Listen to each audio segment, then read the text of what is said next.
कुमुद एक गरीब घर की बेटी थी। वह गरीबी में भी बीकॉम कर रही थी। मनीष ने उसे पहली बार कॉलेज में देखा। वह उसे देखता ही रह गया। उसने सोचा कि कितनी सुंदर लड़की है। अगर इसकी शादी उससे हो जाए तो उसकी किस्मत ही बदल जाए। एक दिन मनीष उसका पीछा करता हुआ उसके घर पहुंच गया। उसने देखा कि कुमुद तो बहुत गरीब है। घर में 2 चारपाई, कुछ बर्तन और कपड़ों के सिवाय कुछ भी नहीं है। कुमुद के पिता सुखबीर ने मनीष को झांकते हुए देखा तो पूछा, कौन हो साहब? मनीष बोला, क्या ये आपकी बेटी है? हाँ, मेरी ही बेटी है।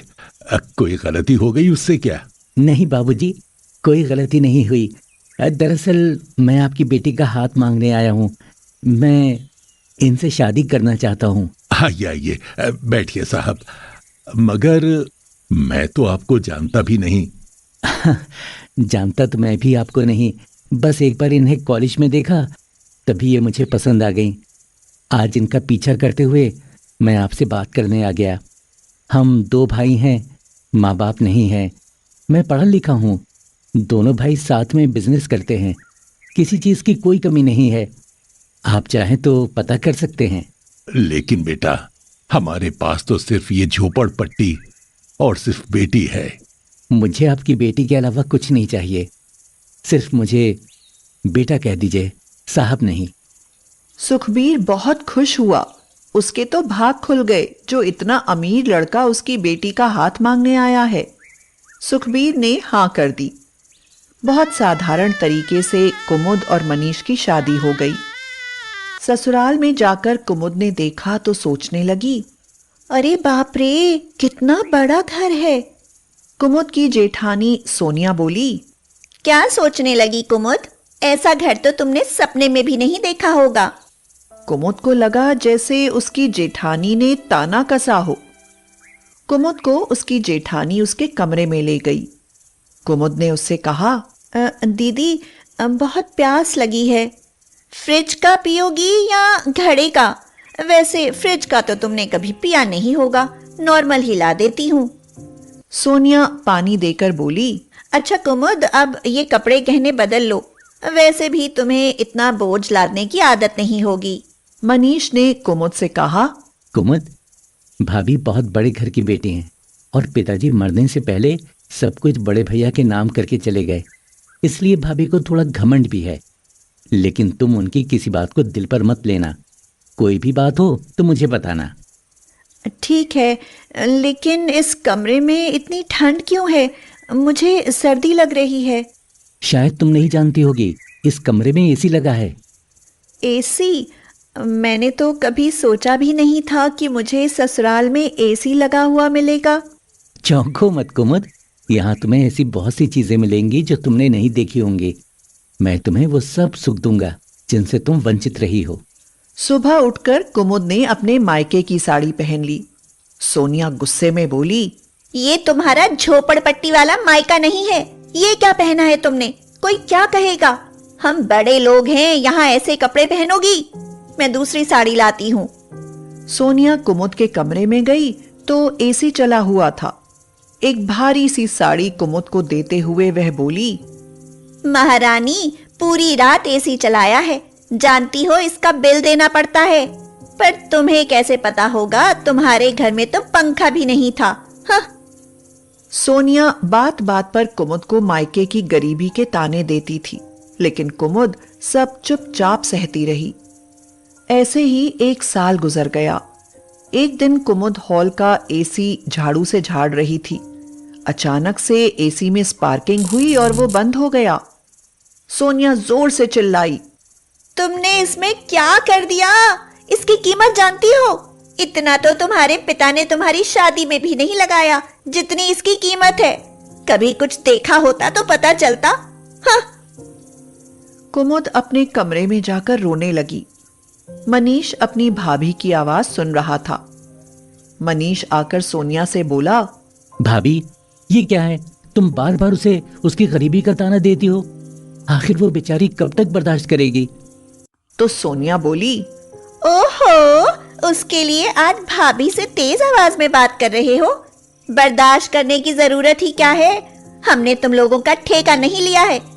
चले क्यों नहीं जाते उसे यहाँ से लेकर? भाभी ये क्या कह रही हैं? और भैया आप भी चुप सुन रहे हैं? तेरी भाभी सही कह रही है मनीष। रोज रोज के झगड़े से अलग होना ही बेहतर है। जाओ, लेकिन यहाँ से कुछ नहीं मिलेगा। बाप की 1 लाख की संपत्ति को करोड़ों में बदला है इन्होंने। दिन रात मेहनत की है। जाओ और जो करना है अपने बलबूते पर करो। मनीष दुखी हुआ। आज तक उसने जो भी कमाया सब भैया भाभी के हाथ में सौंप दिया था। आज उसके पास कुछ नहीं था। कुमुद परेशान होकर मनीष से बोली, अब हम कहाँ जाएंगे? कुमुद, मेरे पास कुछ नहीं है। भाभी ने वो देखो तुम्हारा बैग भी पैक करके बाहर रख दिया है। चलो मनीष, जब तक कोई इंतजाम नहीं होता आप मेरे घर चलो।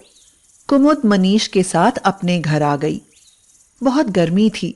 मनीष पसीने में तरबतर था। यहाँ पंखा था न कूलर। आपको तो एसी की आदत है ना, एसी के बिना कैसे रहोगे? कुमुद, मैं तो रह लूंगा, लेकिन ये देखो तुम्हारे माथे पर भी पसीना है। कुमुद हाथ के पंखे से हवा करने लगी। मनीष उसे प्यार से बोला, रहने दो कुमुद, तुम थक जाओगी। सच बहुत बड़ी बात है बिना एसी के रहना। मैं जल्दी ही कुछ इंतजाम करता हूँ। अगले दिन बाहर से आकर सुखबीर ने कुमुद को लिफाफा दिया। कुमुद ने लिफाफा खोलकर देखा तो वह उसका जॉइनिंग लेटर था। कुमुद खुशी के मारे उछल पड़ी। सुखबीर ने पूछा, क्या हुआ बेटी? तो कुमुद ने कहा, पापा, मेरा बैंक मैनेजर की पोस्ट के लिए जॉइनिंग लेटर आ गया। मेरी नौकरी लग गई। अब वो दिन दूर नहीं कि हमारे घर में भी सभी सुविधाएं होंगी। मनीष बेटा, कहाँ थे तुम? जानते हो कुमुद की नौकरी लग गई। बाबूजी बधाई हो, आज मुझे भी एक बहुत अच्छी नौकरी मिल गई है। सब लोग बहुत खुश थे। कुमुद बोली, मनीष, अपनी पहली सैलरी से हम अपने घर में एसी लगाएंगे ताकि लोगों को भी पता चले कि हम गरीबों के घर में भी एसी है। कुमुद ने अपने पिता के घर में एसी लगवाया। पूरा गांव देखने के लिए टूट पड़ा। पूरे दिन औरतें गर्मी से बचने के लिए कुमुद की मां के पास बैठने लगीं। एक दिन सोनिया और अमित ढूंढते हुए कुमुद के घर के पास आ पहुंचे। सोनिया ने एक लड़के से पूछा, अरे भाई सुनो, क्या कुमुद का घर यही है? तभी कुमुद बाहर निकली और बोली, अरे दीदी और भाई साहब, आप, हम गरीबों के घर आपका कैसे आना हुआ? आवाज सुनकर मनीष भी आंगन में आ गया। आप लोग, किसी ने आप लोगों को यहाँ आते हुए देख तो नहीं लिया? बेकार में आपकी इज्जत खराब हो जाएगी। हमें माफ कर दो कुमुद, तुम घर से क्या आई, हमारे घर की तो लक्ष्मी ही रूठ गई। हाँ मनीष, शेयर मार्केट में मेरा सारा पैसा डूब गया। मैं बर्बाद हो गया। यहाँ तक कि मकान बेचकर कर्जा उतारना पड़ा। भैया, बहुत दुख हुआ सुनकर। वो मकान हमारे दादाजी का था।